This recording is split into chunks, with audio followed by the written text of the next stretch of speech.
아멘. 영광의 박수를 하나님께 드립니다. 오직 주 예수 그리스도만 선포하며 전하는 하나님의 자녀 은평교회 모든 성도님들 되시기를 원합니다. 우리 옆에 있는 분들에게 한번 인사하겠습니다. 우리 이번 집중할 때 가장 많이 들었던 단어입니다. 예수가 그리스도십니다. 한 번 더 인사하겠습니다. 성도님의 모든 문제가 해결되었습니다. 아멘. 여러분, 우리에게 다른 것이 더 필요한 것이 아니고요. 여러분, 정답은 이미 우리에게 주어졌는데 자꾸 놓쳐니까, 자꾸 잊어버리니까 다시금 말씀을 통해 우리에게 계속 얘기하고 있습니다. 여러분, 오늘도 예배 오신 여러분들이 중요한 하나님의 약속이, 하나님의 응답이, 또 하나님의 언약이 붙잡혀지는 시간 되기를 원합니다. 여러분, 성경이 어떻게 보면 되게 두껍다라고 하고요, 내용이 많다라고 할 수 있는데, 여러분, 성경을 다 할 필요는 없지만 성경이 무엇을 말하고 있는지를 제대로 보는 눈이 있어야 됩니다. 그것을 흐름이란 단어를 쓰기도 하고요, 또 성경 보는 세계관이다, 성경 보는 눈이다라고 얘기합니다. 많은 사람들이 성경을 보면서요, 어떤 사람들은 문학적인 표현으로, 또 누군가에게는 백과사전처럼, 아니면 답답할 때는 그냥 읽어보는 양식서처럼 보는 사람도 있습니다. 그런데 우리는 성경을 통해서 분명히 말씀하고 있는 게 있는데요, 성경은 하나님의 절대성을 설명하고 있습니다. 여러분, 하나님의 절대성을 설명한다고 얘기하는 이 부분은요, 증명이 없어요. 무슨 말이냐 하면, 여러분의 자녀가 여러분에게 어떻게 우리 엄마예요, 우리 아빠예요, 증명해 보세요라고 얘기하면, 여러분 지금까지 태어나서 그 아이 어릴 때 산모수첩부터 시작해서 다 모아와서 이래서 네가 내 딸이야, 내 아들이야를 증명해 줍니까? 그렇게 안 하죠. 어떤 면에서는 절대적인 것에 대해서는 묻지 않고 거기에 대해서 증명할 필요가 없는 겁니다. 하나님이 우리에게 하시는 하나님의 절대성은 뭐냐? 하나님은 스스로 있는 자다라고 얘기하면서, 그래서 여러분, 이 땅의 그 어떤 책도 우리에게 마음을 안식도 주고, 때로는 마음의 위안도 주고, 묵상을 통해서, 명상을 통해서 다른 힘도 주지만 시작이 어떻게 되는지를 설명하는 책은 없습니다. 근데 여러분, 성경에 처음 어떻게 얘기하죠? 태초에 하나님이 천지를 창조하시니라. 그걸 증명해봐라. 여러분, 그렇게 성경은 말하지 않습니다. 하나님이 하셨기에 그냥 그렇게 말하고 있는 겁니다. 여러분, 그 창조가 얼만큼 대단한 일이냐? 여러분, 이 땅에 있는 모든 사람들은 뭔가를 만들기 위해서 시간이 걸리고요, 또 뭔가 노력을 해야 됩니다. 그런데 여러분, 높은 사람일수록 뭐만 하면 되죠? 말만 하면 됩니다. 지시만 하면 되는 겁니다. 여러분, 하나님이 이 땅에 천지 만물을 어떻게 만드셨죠? 말씀으로 만드셨습니다. 말 가지고 천지가 움직여주는 권위와 권능이 하나님께 있습니다. 여러분, 지난주에 태풍 온다고 많이들 조심도 하고 또 걱정도 하셨는데요, 예보 끝나고 난 뒤에, 그 태풍이 지나고 난 뒤에 뭐 우리나라 기상청보다 일본 기상청이 더 맞았다느니 뭐 이러면서 이제 시끄러웠습니다. 여러분, 태풍이 어떻게 발생되는지도 모르고요, 그 태풍이 지나가는 경로도 맞추지 못하는 게 사람인데, 하나님은 이 자연 만물을 움직이시는 하나님이신데요, 그것을 어떻게 만들었다고요? 말씀으로 만드셨다라고 얘기하고 있습니다. 그게 하나님의 권위를 설명합니다. 여러분, 그 하나님의 절대성이 얼마나 대단하냐? 말씀만 하셨는데 천지가 생겼다고 하는데요, 여러분, 하나님이 하시는 창조는 세상에서 말하는 뭔가를 조합해서 뭔가를 연구해서 만드는 그 개념이 아니라 무에서 유를 만드는 겁니다. 제가 신학 공부할 때요, 원어적인 말을 듣는데 되게 놀랬던 단어가 뭐냐 하면, 여러분, 하나님이 첫째 날 뭘 만드시죠? 천지를 만드시는 가운데 하늘과 땅을 만드시고 빛을 만드시고 어둠을 만드신다고 얘기하고 있습니다. 여러분, 그러면 하나님이 처음 만드실 때만 해도요, 어딘가에 저 태양이 있는데 그 태양 보고 태양아 생겨라 라고 해서 저쪽의 땅을 이쪽에 끌고 온 겁니다. 하나님의 창조는 뭐냐 하면요, 그 개념 자체가 없는데 가지고 온 거예요. 그게 하나님의 창조. 그래서 무에서 유를 만드는 겁니다. 이 땅에 있는 모든 사람들은 사실 창조 없어요. 발견하는 거지.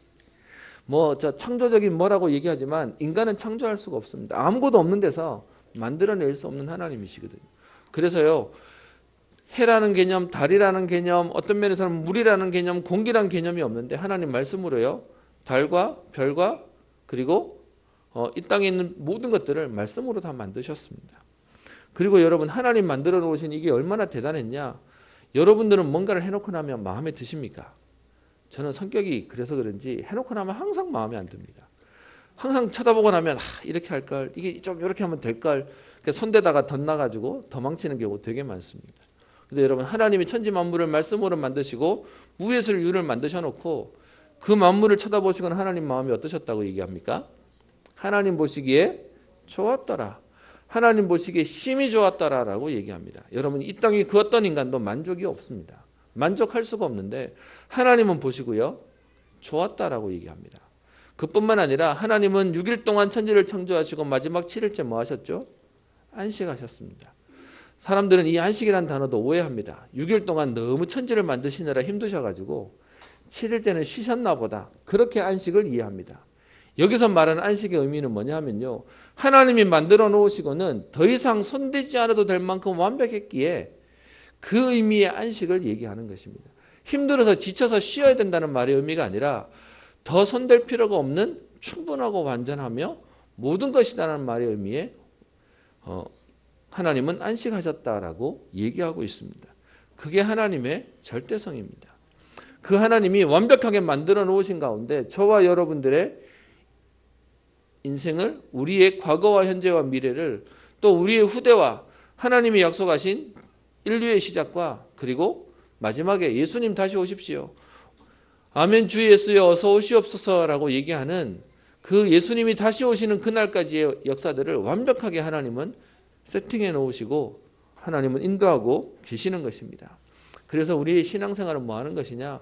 그 하나님이 하셨던 하나님의 주권과 하나님의 역사와 계획들을 인정하는 것입니다. 그래서 우리의 삶에 그 하나님의 역사와 응답들을 누리는 그 흐름 속으로 들어가는 것입니다.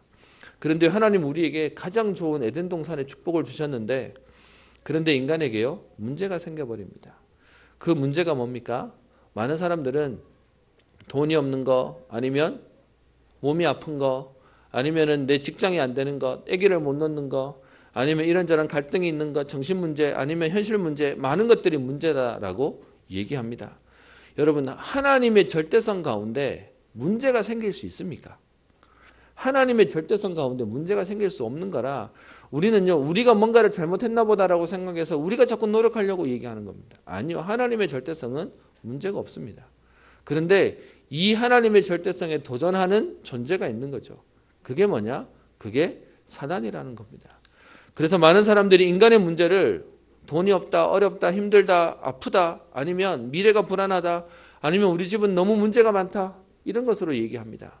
그런데 인간에게 있는 진짜 문제는 하나님이 완전하게 우리를 만들어 놓으셨기에 그 하나님의 완전한 걸 흔들 수가 없는데요. 그런데 사단이라는 영적인 존재가 우리를 무너뜨린 것입니다. 인간의 근본 문제가 사단에게서, 귀신에게서 왔다는 사실들을 인정하지 않으면 우리는 신앙생활은요 열심히 노력해야 됩니다. 왜? 우리가 잘못했고 우리가 흐트러뜨렸다고 생각하니까 우리가 바르게 하면 된다라고 얘기하는 겁니다. 근데 우리에게 왜 예수 그리스도가 필요합니까? 우리에게 힘을 내게 하려고요? 아니요. 인간을 무너뜨린 영적인 세계를, 그 영적인 부분을 이길 수 있는 유일한 그리스도가 아니면 안 되기 때문에, 그래서요 그 사단과 흑암과 귀신을 이기는 하나님이 이 땅에 오신 것입니다. 그 그리스도를 우리가 붙잡는 것이 신앙생활 하는 것입니다. 여러분 저는 어제 기사를 보면서 마음 너무 아픈 것들을 보게 되었습니다. 충북 옥천에 아마 기사 보신 분도 계실 텐데요. 동생이 언니가 전화를 안 받는다고 집에 찾아가 봤더니 언니와 그리고 아이들 3명이 다 죽어 있고, 그리고 남편도 자기 손목을 자해하고 복부를 자해해서 쓰러져 있는 것들, 이미 엄마와 아이들은 다 죽어 있고요. 그리고 아빠는 지금 위독 상태인데 병원으로 옮겨서 의식이 돌아왔다라는 기록까지 보게 되었습니다. 주변의 사람들 말로는 엄마가 매일 아침 아이들을 어린이집에 보내주고 아침에 학교 갔다 오라고 배웅할 만큼 좋은 가족이었는데, 단란한 가족이었는데 빚이 많았다라고 얘기하더라고요. 여러분에게 여쭤보겠습니다. 여러분 빚이 많으면 그럼 우리 인생에는 문제가 많아지는 겁니까? 저는 너무 안타까운 게요.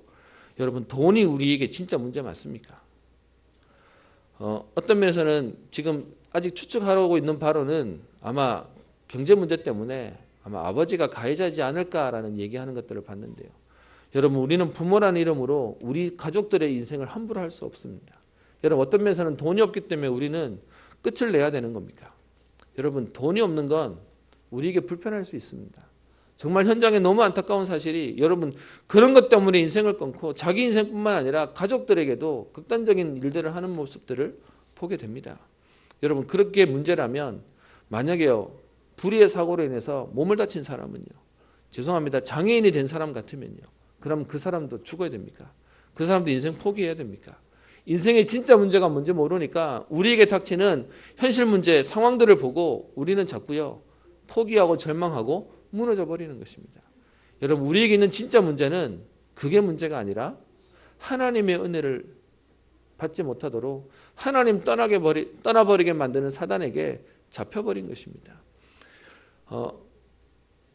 우리가 계속 메시지를 보고 있고 듣고 있는 가운데 여러분 이스라엘 백성이 애굽에 노예를 있었기 때문에 불행했습니까? 그러면 여러분 이스라엘 백성이 출애굽에서 광야를 나오면 행복해했습니까? 노예에서 나왔으면 행복해야죠. 아니요. 광야를 나와도 그들은 불행하다고 얘기했습니다. 이후에 하나님이 약속하신 가나안 땅에 들어가서 차지해놓고도 여러분 어떻게 됐습니까? 가나안 땅 들어갔으면 성공했습니까? 아니요. 가나안 땅 들어가서도 또 무너져 버렸습니다. 진짜 중요한 건 내가 어디에 있느냐가 아니고요. 내가 무엇을 가지고 있느냐는 겁니다. 하나님 주시는 은혜가 아니면 가나안 땅에 들어와 놓고도 무너지는 겁니다. 인간에게 있는 진짜 문제는 여러분 내가 돈이 있냐 없냐 아니면 성공했냐 안 했냐 내가 살만하냐 우리 가족들이 있냐 이런 것들이 우리에게 있는 문제가 아니고요. 그게 응답이 아니라 하나님과 함께 살도록 하나님의 절대성 속에 있어야 되는 인간이 그 축복 안에 있어야 될 인간이 그 하나님의 은혜가 필요 없다고 그 하나님의 은혜를 모르고 사는 것이 그것이 바로 지옥이고 그것이 바로 가장 큰 문제가 되는 것입니다. 그래서요 인간이 사단으로 말미암아 하나님 떠나게 되죠. 그리고 죄 가운데 빠지게 되죠. 사단에게 완전히 동노릇하는 인생이 되니까 이 문제를 인간이 해결할 수 없음을 아시고 하나님이 우리에게 해결책을 주시는 것입니다. 그래서 여러분 우리가 그리스도를 바라본다 하나님 믿는다라고 하는 말의 의미는 우리 인간에게 온 문제가 영적인 부분이고 이 부분은 인간이 할 수 없음을 인정하고 하나님이 하셔야 됩니다라고 고백하고 그 하나님 바라보는 겁니다. 그게 신앙생활입니다. 그러면 신앙생활하는 우리는 열심히 착하게 살면 안 되냐? 그 말을 말하는 게 아니고요. 그것이 틀렸다는 말을 얘기하는 게 아니라 그것 가지고 우리 인생 문제를 해결하는 게 아닌 겁니다. 좀 쉽게 얘기해 보겠습니다.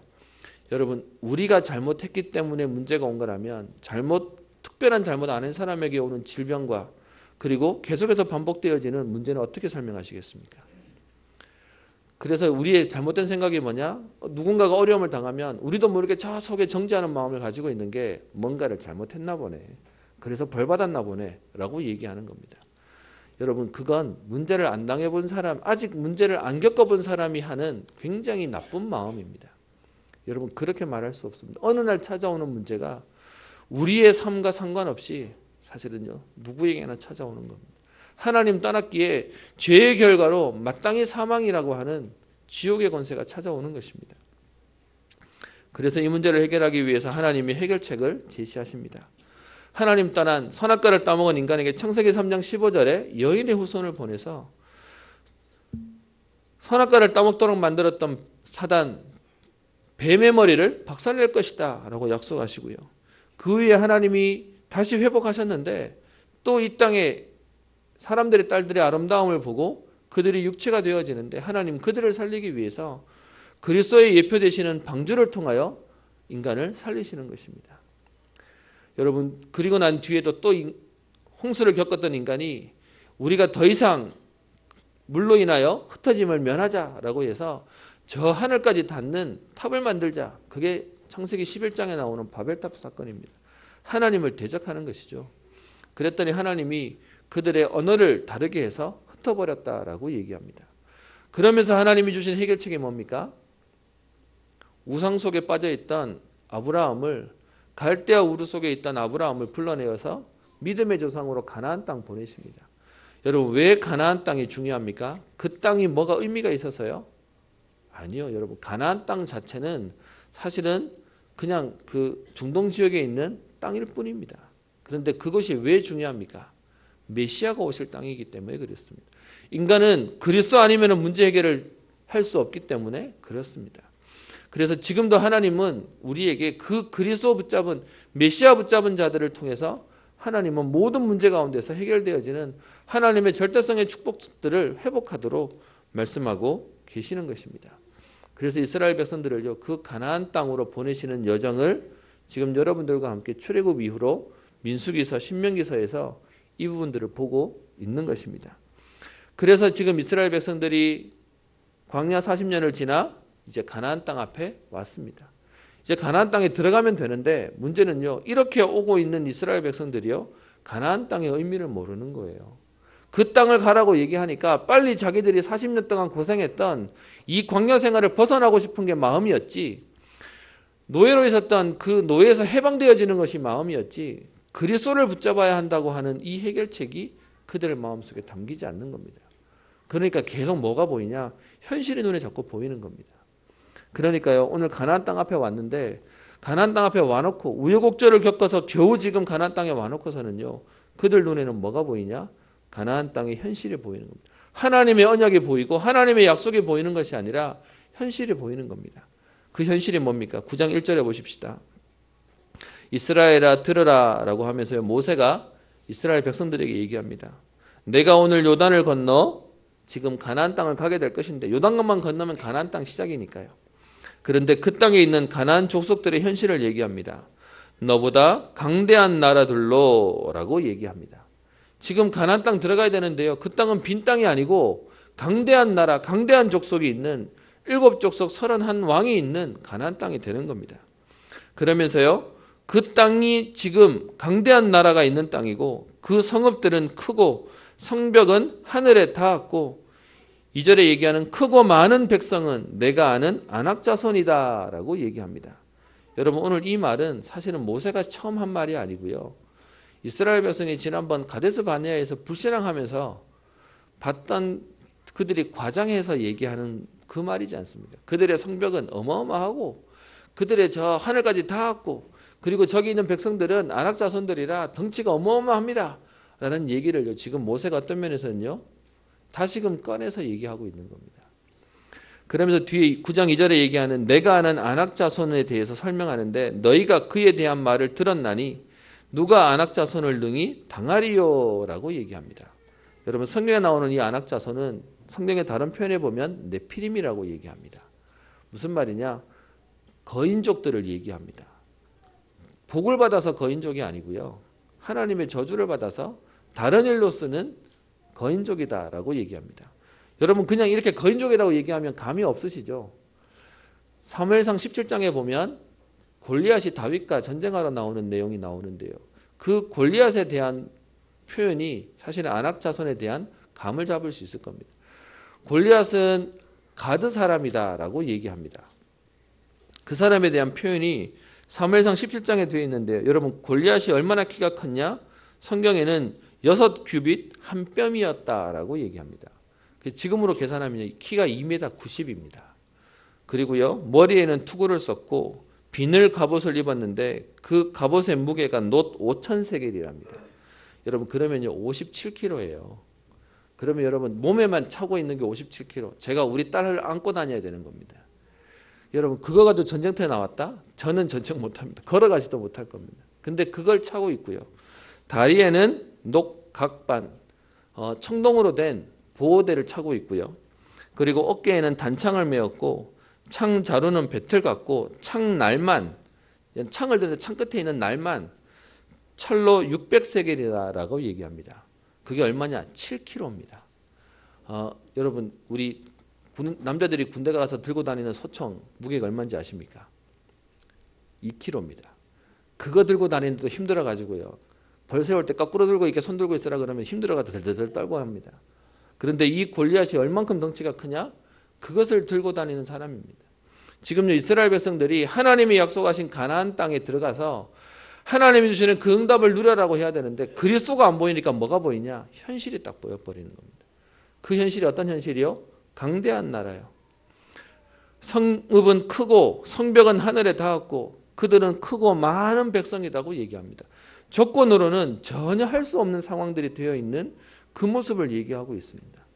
여러분 하나님의 절대성이 안 보이면 뭐가 보이냐? 자꾸 현장이 보여요. 그 현장에 저들이 더 크고 강하고 저들이 더 힘 있는 것들이 보이는 겁니다. 근데 여러분 하나님의 절대성이란 말의 의미가 뭐죠? 이 땅에 그 어떤 것들로 하나님을 이길 수 없는 겁니다. 고린도전서에 표현하고 있는 말씀이 있죠. 하나님의 약하심이 사람보다 강하고 하나님의 어리석음이 사람보다 지혜롭다라고 얘기하고 있습니다. 이 땅에 있는 모든 사람들을 다 합친 것보다 하나님은 더 뛰어나신 분이십니다. 근데 여러분 그 하나님이 안 믿어지면 뭐가 보입니까? 현장이 대단해 보이는 겁니다.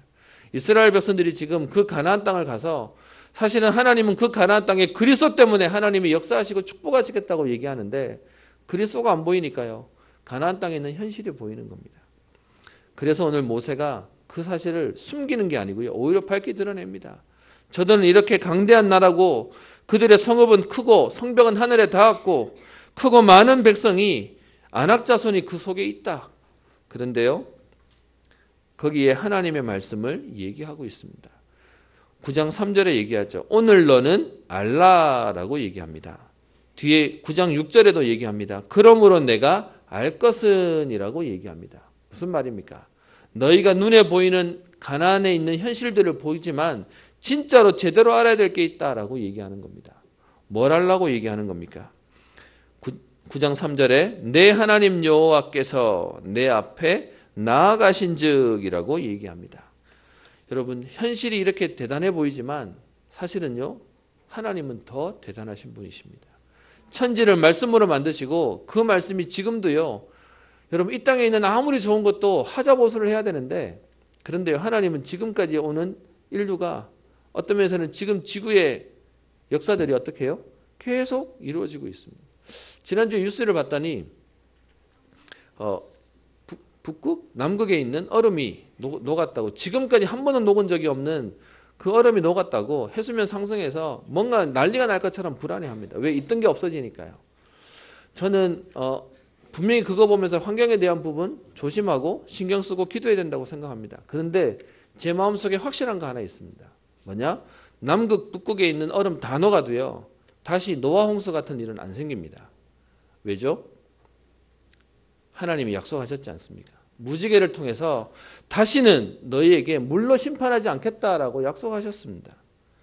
그게 하나님의 약속이기에 그 녹았다고 하는 기후가 변화된다고 하는 것은 안타깝고 우리가 사실은 환경을 놓고 조심해야 되는 건 맞지만 그게 우리를 불안해할 이유는 안 되는 겁니다. 왜요? 하나님의 약속에 분명히 말씀하셨으니까요.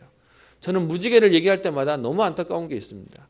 하나님이 인류를 향한 하나님의 약속이 무지개인데 여러분 지금 무지개 얘기하면 엄한 단체가 쓰고 있습니다. 어디가 쓰고 있죠? 동성애자들이 자기들의 색깔을 레인보우라고 얘기하면서 무지개를 쓰고 있습니다. 여러분 앞으로 아마 우리 밑에 후대들이 성경 모르는 친구들은요 무지개 얘기하면 동성애 생각할 겁니다. 하나님의 약속이 이상하게 지금 변질되면서요 다른 개념들이 되어가고 있는 시대가 돼버렸습니다. 그래서 우리는 분명히 알아야 됩니다. 오늘 너는 알라 내 하나님 여호와께서 내 앞에 나아가신즉이라고 얘기합니다. 저들이 강하고 그리고 저들의 성읍은 크고 성벽은 하늘에 닿았고 크고 많은 백성이 아낙 자손이 있다 할지라도 오늘 하나님의 약속은 뭐라고 얘기합니까? 내 앞에 나아가셔서 9장 3절에 여호와께서 그들을 멸하시고 내 앞에 엎드러지게 하시리니 여호와께서 내게 말씀하신 것 같이 너는 그들을 쫓아내며 속히 멸할 것이다 라고 얘기합니다. 여러분 대화법 중에 그거 있죠. 상대를 되게 띄워요. 저 사람 되게 대단하고요. 저 사람 되게 능력 있고요. 저 사람 되게 실력 있어요. 그런데 나는 저 사람 이길 수 있어요. 그러면 결론은 뭐죠? 낫다는 거죠. 오늘 지금 대화법이 뭡니까? 가나안에 있는 족속이 대단하지만 그런데 그들을 하나님께서 멸하실 것이다. 그들을 쫓아내실 것이다 라고 말씀하고 계시는 것입니다. 오늘도 저와 여러분들이 예배를 통해서 오늘도 말씀을 통해서 확인해야 될 게 있습니다. 오늘도 그리스도가 보이지 않으면 현장이 더 크게 보일 겁니다. 우리의 싸움은 무슨 싸움 하는 거냐? 열심히 노력하는 싸움이 아니고요. 그리스도로 결론난 그리스도의 시각을 가지고 현장을 바라보고 그리고 우리의 사건을 바라보고 우리의 가족을 바라보는 것입니다. 제가 얘기를 하나 들었습니다. 해외에 가 계신 선교사님이 한국에서 보내는 선교비를 받아서 선교하시고 사역하시는데 한국에서 보내는 그 선교 보내는 교회가 일들과 사건들이 생겨서 선교비를 보내지 못하는 상황에 왔다고 얘기합니다. 그러다 보니까 그 선교사님이 이런 고백을 하셨어요. 본인은 참을 수 있고 본인은 견딜 수 있는데 이것 때문에 자녀들이 다니던 학교를 못 다니고 학교를 나와야 되는 상황이 생겼습니다. 여러분 어떤 면에서 부모 입장에 얼마나 안타깝겠습니까? 그랬더니 그 선교사님이 이렇게 표현하셨습니다. 나는 참겠는데 자식들이 어려움 당하니까 너무 힘들다라고 얘기를 하셨답니다. 마침 그곳에 같이 갔던 한 사역자가 그렇게 표현했답니다. 나는 그리스도가 되는데 내 자녀를 놓고 그리스도가 안 되는 건 그리스도가 되는 건 맞냐라고 얘기했다는 겁니다. 그리고 난 뒤에 그분이 알았다고 전화 끊고는 회복하셨다는 얘기를 제가 들으면서요. 여러분에게 여쭤보겠습니다. 여러분 정말로 그리스도가 맞다면 내 인생 문제 하나님 해결하시는 건 맞습니까? 그러면 우리 자녀의 인생은요. 여러분 우리의 가족의 인생은요. 우리의 미래는요. 하나님이 해결하시는 것입니다.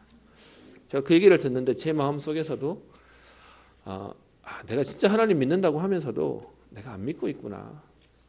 정말로 그리스도가 모든 문제 해결이라고 얘기하면서 내가 그 사실이 내게 인정 안 되고 있구나. 그래서 다시금 고백했습니다. 그리스도는 모든 문제 해결자십니다. 그래서 내 인생과 우리의 미래 인생도 하나님은 책임지실 것입니다. 지금 그 사실들을 오늘 모세가 이스라엘 백성들에게 말하고 있습니다. 그래서 오늘 하는 말씀이 뭡니까? 여호와께서 내 앞에 나아가신즉 그들을 내 앞에 엎드러뜨리게 하시고 그들을 쫓아내며 그들을 속히 멸할 것이다 라고 말씀하고 계십니다. 여러분 오늘 말씀 가운데 얘기하는 내 앞에 나아가신다는 이 말이 오늘 가나안 땅 점령해야 되는 이 사건에 하나님 나오시겠다는 얘기입니까? 아니요. 사실은 하나님은 창세 때부터 하나님은 계속 우리에게 하나님이 앞서가셔서 역사하시겠다라고 말씀하십니다.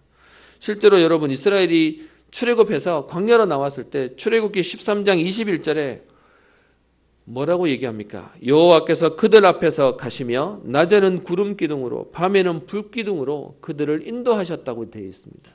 그리고 낮과 밤 동안 그들을 떠나지 아니하셨다라고 말씀하고 계십니다. 여러분 지금 가나안 땅을 점령해야 되는 상황 가운데 여호와께서 앞서가시는 것이 아니라 이스라엘의 걸음걸음마다 하나님은 앞서가셨습니다. 그 하나님의 역사 가운데 지금 이스라엘 백성이 가나안 땅 앞에 오게 된 것입니다. 여러분 그러면 그 대단한 가나안 족속을 쫓아내고 이스라엘 백성이 가나안 땅을 차게 하시는 이유가 뭡니까? 오늘 말씀에 9장 3절에 표현하기를 너는 알라 여호와께서 너희를 그 땅에 들어가게 하실 것이다 라고 말씀하시는데요.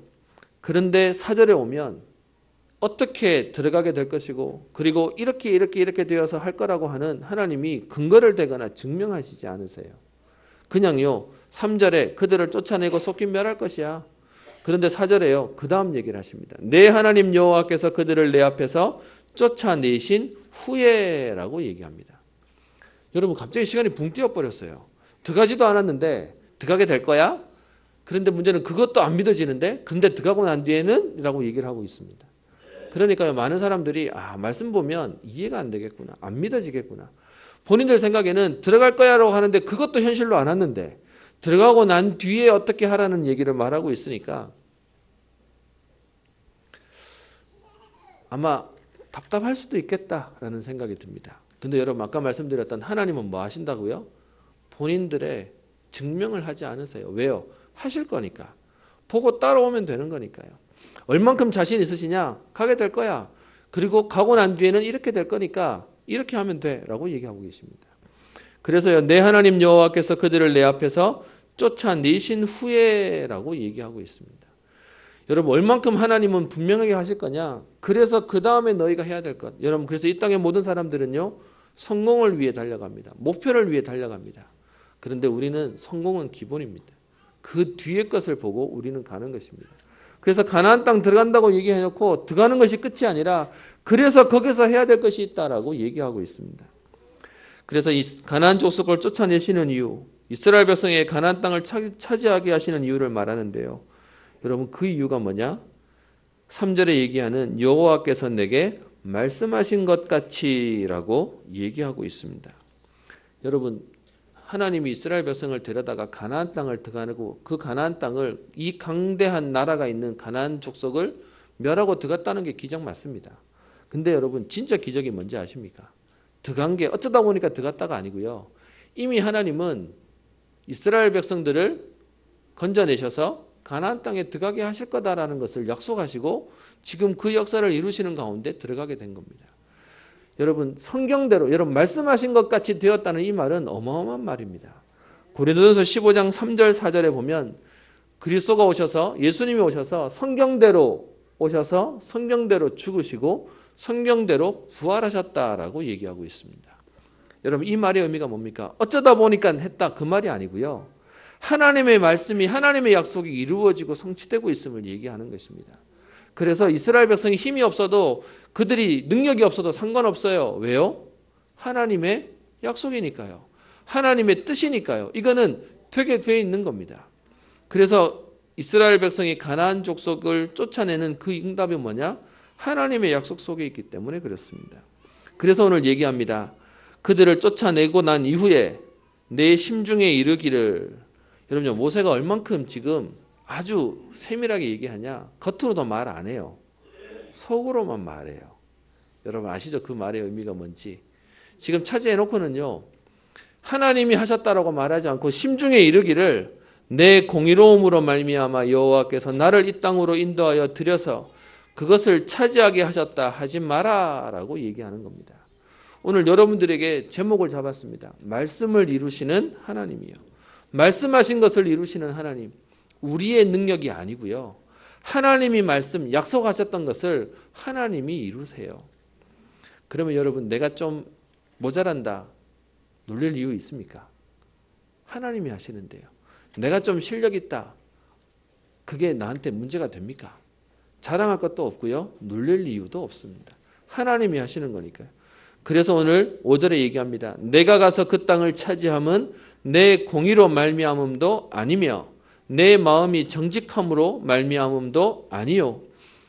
그러면서요. 이 민족들이 악함으로 말미암아 내 하나님 여호와께서 그들을 내 앞에서 쫓아내심이라 라고 얘기합니다. 여러분 그래서요. 지금 여러분들이 보시기에 여러분의 가정, 여러분의 환경, 산업, 후대, 여러분들의 있는 문제들, 사건들을 쳐다볼 때요. 그것이 두려우십니까? 그것이 걱정되십니까? 하나님이 하시겠다는 겁니다. 하나님이 말씀하신 대로 이루시겠다라고 말씀하시는 것입니다. 그래서요. 그 약속 붙잡으라는 겁니다. 하나님 내 힘으로 그것을 해내는 것이 아니라 하나님이 바꾸시겠다라고 얘기하는 겁니다. 그러면서 오늘 말씀에 재밌는 표현이 있죠. 이 민족들이 악함으로 말미암아 4절에도 얘기하고요. 5절에도 얘기합니다. 여러분 나눠드린 그 메시지 요약본에는 제가 9절이라고 조금 오타가 났는데요. 4절 5절에 나와 있습니다. 이 민족들이 악함으로 말미암아라고 얘기합니다. 여러분 이 말의 의미가 뭐냐 하면 창세기 15장 16절에 보면 사실은 하나님이 이스라엘 백성 아브라함과 지금 언약을 맺으시는 장면 가운데 아브라함이 불신앙해요. 다른 짐승들은 쪼개서 지나가면서 하나님이 언약을 맺으신다라고 하는데 그 솔개 새만 쪼개지 않고 가만 둬버려요. 그랬더니 하나님이 불신앙했다고 너희가 이방에 400년 동안 객이 될 것이다. 그래서 이스라엘이 애굽의 노예로 400년을 사는 겁니다. 근데요 15장 16절에 보면 그런데 너희가 4대 만에 돌아오게 될 것이라고 얘기해요.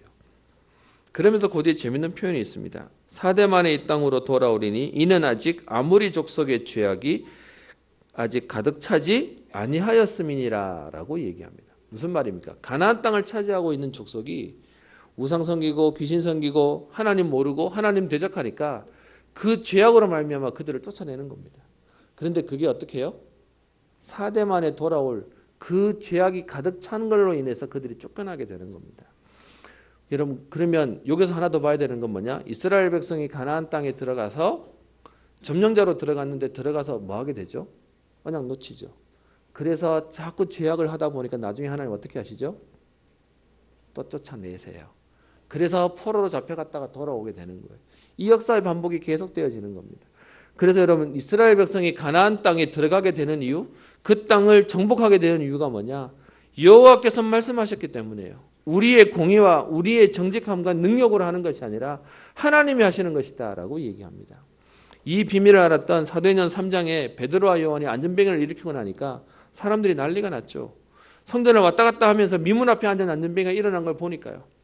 그랬더니 그때 베드로가 하는 고백이 사도행전 3장 12절에 있습니다. 베드로가 말하되 이스라엘 사람들아 이 일을 왜 놀랍게 여기느냐. 우리 개인의 권능과 경건으로 이 사람을 걷게 한 것처럼 왜 우리를 주목하느냐라고 얘기합니다. 베드로와 요한이요. 왜 안전병을 일으킬 수 있었냐. 자기의 능력이 대단해서가 아니고요.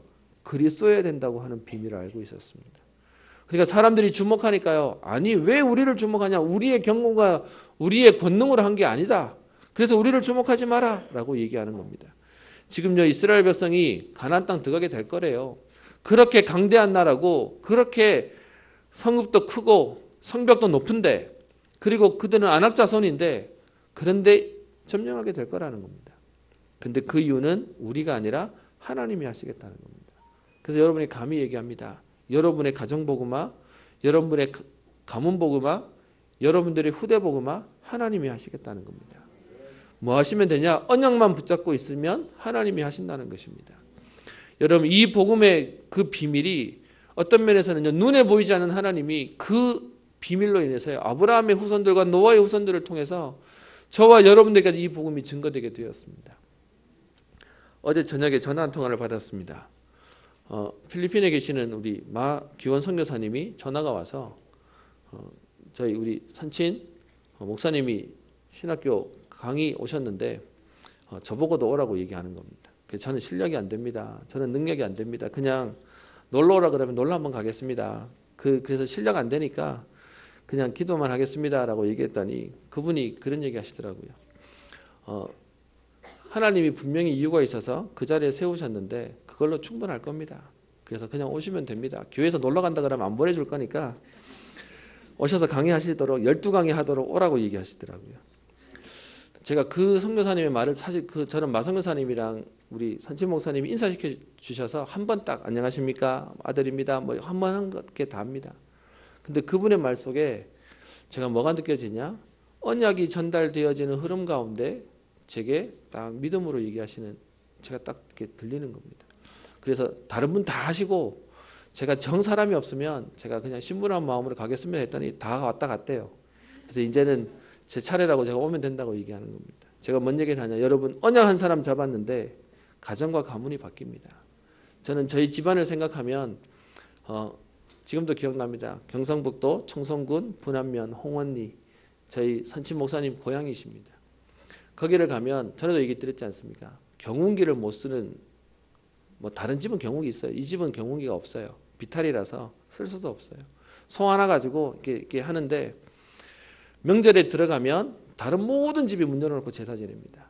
그런데 그 가운데 사실 유복자로 자라신 저희 목사님이 복음받게 되고 목회자가 되어서 거기 가서 돼지머리 내려놓고 예배드립시다 라고 해서 예배드리는 겁니다. 저는 아직도 그 눈치가 보입니다. 어른들이 가면 이렇게 헛기침 하시는 거죠. 불편하니까. 그래도 어른들이 다들 촌에 계시는 순박한 사람들이셔서 불편하셔도 뒤집지는 못하고 화는 못 내고 그냥 뒤에서 하고 계시는 겁니다. 그런 가운데 이제 예배드리자라고 해서 그 일들을 명절 때마다 가서 했습니다. 그때도 차가 없어가지고 동부 정류장이죠. 거기를 가면 이상하게 그 청송도 가는 영천 청송도 가는 줄만 얼마나 길어가지고 저희 목사님이 새치기도 잘하셨습니다. 저 식구도 좀 많습니다. 그래서 막 타고 때는 가는 겁니다. 그렇게 갈 때마다 왜 이걸 해야 되지라고 생각하고 들어갔는데요. 그리고 집안에 예배드리기 싫어하는 분들이 남아서 예배드리고 있는 그 모습들을 보면서요.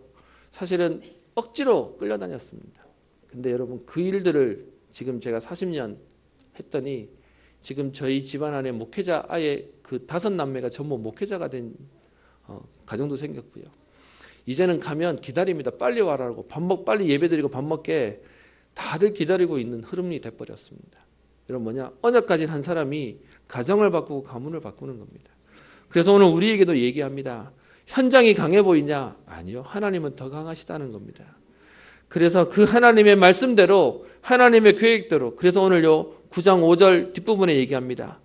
여호와께서 이같이 하심은 내 조상 아브라함과 이삭과 야곱에게 하신 맹세를 이루려 하심이니라 라고 얘기합니다. 여러분, 우리의 실력과 상관없이요, 우리의 능력과 상관없이 하나님이 말씀을 이루시겠다라고 얘기합니다. 그럼 우리는 뭐 하면 되죠? 언약 붙잡으면 되는 겁니다. 그러면서 여러분 6절에 보면 이런 말이 있습니다. 그러므로 내가 알 것은 내 하나님 여호와께서 내게 이 아름다운 땅을 기업으로 주신 것이 내 공의로 말미암음이 아니니라. 너는 목이 곧은 백성이니라 라고 얘기합니다. 여러분, 여기서 말하는 목이 곧은 백성이라는 표현이 출애굽기 32장 9절에 보면 나오는 표현입니다. 목이 뻣뻣한 백성, 이스라엘 백성을 출애굽해서 시내산에서 모세가 올라가서 하나님과 언약을 맺고 있는 그 시간에 이스라엘 백성들이 두려워해서 밑에서 금송아지 만드는 사건이요. 그때 하나님이 저들은 지금 뻣뻣한 백성이기에 내가 저들을 다 죽이고 저들보다 더 크고 강한 후대를 네게 주겠다라고 하는 그 장면에서 나왔던 목이 곧은 백성이라는 얘기입니다. 여러분, 이러다 보니까 우리는 자꾸요, 그 현실 속에서 목이 곧은 사람 왜 있지 않습니까? 여러분, 이렇게 빳빳이 서는 사람. 저희 교회 장로님은 절대 그런 분 없는데요. 제가 서울에서 한번 뵀던 분은 안수 집사님으로 계실 때만 해도 정말로 부드러운 분이셨는데 장로님 딱 되고 나니까요, 인사하시는데 손이 이렇게 나옵니다. 딱 나오시더라고요. 그러니까 인사하려고 손을 내밀다 보면 이렇게 되는 겁니다. 그때 이후는 목을 안 숙이세요. 그래서 사람이 변하는군, 저렇게도 변할 수 있구나 생각했습니다. 여러분, 여기서 말하는 목이 곧은 백성은요, 교만하다는 의미의 꼿꼿하다는 말의 의미가 아니고요. 예전에 여러분 그거 있지 않습니까? 이렇게 말이나 소나 굴레를 씌우면 뒤에서 이렇게 당기기만 하면 이렇게 움직이고 멈추고 합니다. 근데 여기서 말하는 목이 곧다는 말의 의미는 뭐냐 하면 당겨서 일로 가자고 하는데 안 가고 버티는 거예요. 서라고 하는데 가라고 하는데 계속 버티고 있는 거예요. 여기서 말하는 목이 곧은 백성은 교만하다는 말의 의미가 아니고요, 버틴다는 의미, 고집을 부린다는 말의 의미를 얘기하는 겁니다. 그러면 여러분, 우리에게 뭐요? 우리가 아무리 고집 부려도요, 하나님의 말씀대로 이루어지게 되어 있습니다. 그래서 우리 보고요, 너희는 목이 곧은 백성이란 말의 의미는 뭔 말이죠? 비난하려고 하는 말이 아니라 이제 고집 내려놓고 내 생각 내려놓고 내 경험 내려놓고 어떻게 해요? 말씀 붙잡으라고요. 하나님 말씀대로 된다고요. 그래서 그 뒤에 6장 7절에 보면 광야에서 내 하나님 여호와를 경노하게 하던 일을 잊지 말고 기억해라 라고 말하면서 그 광야의 사건들을 쭉 얘기하고 있습니다. 8절부터 15절에 호렙산에서 있었던 불신앙 사건, 16절부터 21절에 금송아지 만들어서 우상 섬겼던 사건, 그리고 그 뒤에 22절에 가면요, 다베라와 마사와 기브롯 핫다와 그리고 그 뒤에 23절 가네스 바데에서 불신앙했던 장면들을 얘기하고 있습니다. 여러분, 갑자기 이렇게 얘기하니까 뭔지 하나도 모르시겠죠? 이거 우리 다 한 번씩 다 봤던 겁니다. 다베라는 민수기 11장 1절부터 3절에 나오는 이스라엘 백성들이 광야길에 불평했더니 원망했더니 불이 와서 그들을 불살랐다라고 하는 기록이고요. 마사는 출애굽기 17장 1절부터 7절에 나오는 물이 없어서 불평하고 원망했던 사건.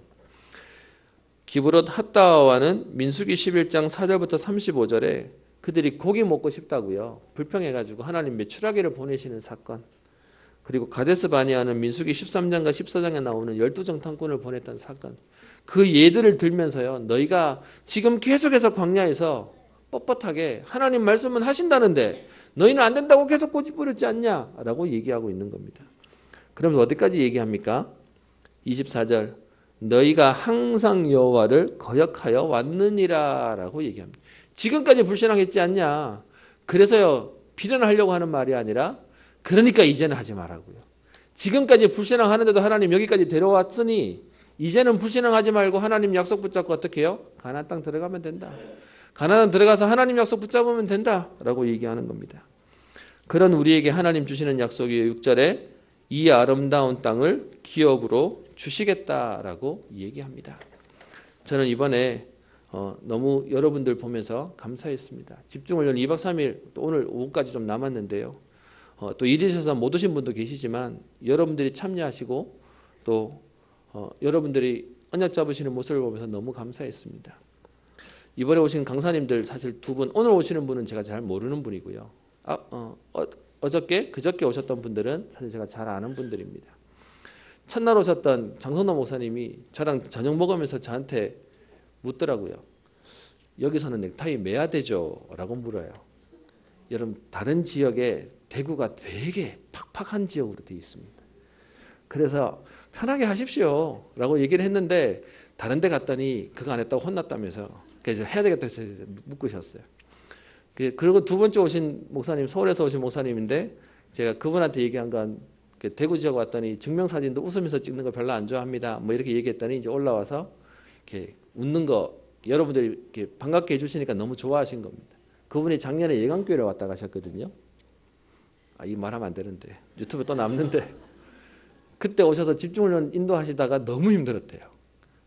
이게 반응이 들어가는 건지 안 들어가는 건지 표정이 있는 건지 없는 건지 해서 대구에서 온다고 해서 웬만하면 안 오고 싶었대요. 근데 그 생각하고 왔다가 여러분 메신저가 메시지에 보면 느껴지는 게 있습니다. 이게 튕겨 나온다 아니면 이게 들어간다라는 느낌 반응이 있다는 것들은 아는데 어제 제가 가는 길에 이제 배웅하면서요 물었습니다. 메시지하기 어떠셨냐 그랬더니 너무 좋았대요. 대구 이미지가 바뀐대요. 그러면서 하나님이 하실 게 보인다라고 얘기하시더라고요.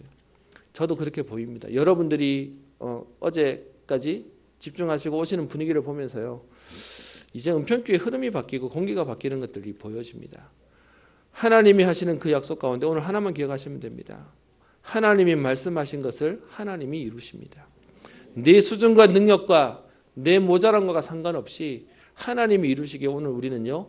그리스도의 말씀만 붙잡으면 하나님은 역사하실 것입니다. 이 응답의 비밀을 누리고요. 말씀 잡지 못하도록 우리의 각인된 또 뿌리 내리고 체질되어져 버린 우리의 불신앙만 제거하는 하나님의 은혜 속으로 집중 속으로 여러분 힘을 얻으시고요. 여러분 때문에 가정 살고 후대 살며 직장 살며 학교가 살아나는 응답의 주역 되시기를 주의 이름으로 축원합니다. 기도합니다. 살아계신 하나님 아버지 오늘 우리에게 약속하신 저들이 강대한 나라요 성읍은 크고 성벽은 하늘에 닿았고 크고 많은 백성이 있는 안악 자손이지만 내 하나님 여호와께서 내 앞에 나아가셔서 그들을 멸하시며 그들을 엎드러지게 하시며 그들을 쫓아내시며 속히 멸할 것이라고 약속하신 주님 오늘도 우리의 능력과 상관없이 우리의 의로움과 내 마음의 정직함으로 말미암음이 아닌 여호와께서 말씀하시며 그 말씀을 이루시는 그 은혜로 말미암아 오늘도 우리의 현장에 살아나며 우리의 후대가 살아나며 이 시간 말씀 붙잡고 기도하는 우리 모든 성도님들을 전도자로 세우실 주님을 찬양합니다. 오늘도 말씀의 은혜를 누리는 시간 되게 하시며 말씀으로 행복한 시간 되게 하시고 모든 것을 넘어설 만한 하나님의 응답을 누리는 축복의 증인 되게 하옵소서. 감사드리며 예수님 이름으로 기도합니다.